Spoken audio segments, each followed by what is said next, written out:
आदरणीय मंच, सभा में उपस्थित सभी गणमान्य लोगों को मेरा नमस्कार और विद्यार्थियों को स्नेह।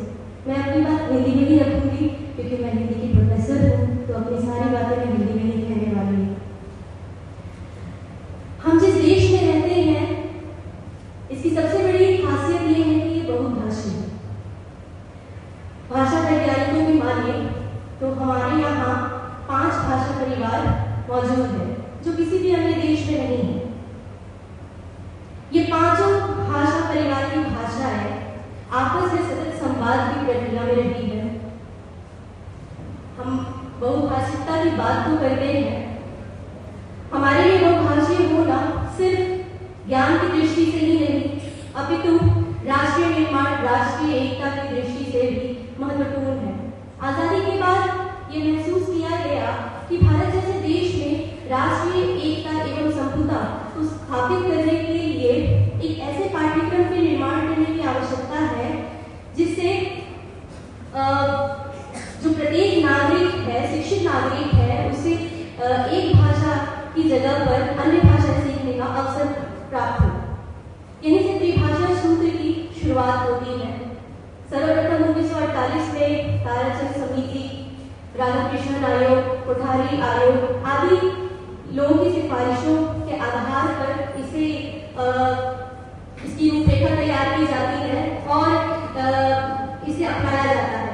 वर्तमान नई शिक्षा नीति में भी इसे अपनाया गया है और ये काफी अच्छा अवसर है कि हम अपनी मातृभाषा के साथ साथ एक अन्य भाषा भी, भारतीय भाषा भी जो है सीख सकते हैं। भाषा केवल संप्रेषण का माध्यम नहीं है, ये हमारी संस्कृति की संवाहक है, हमारी परंपरा को दर्शाती है।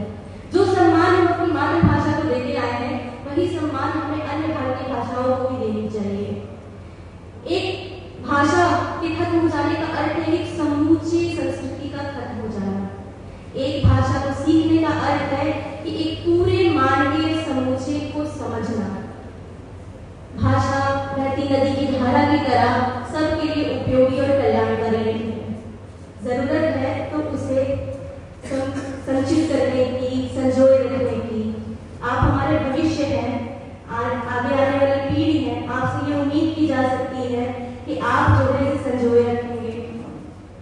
अंततः मैं कलकत्ता कॉलेज के उन सभी शिक्षकों को साधुवाद देना चाहूंगी जिन्होंने त्रिभाषा सूत्र के आधार पर लिंगुआ फिएस्टा की रूपरेखा तैयार की या इस पर इतना सुंदर एक कार्यक्रम तैयार किया।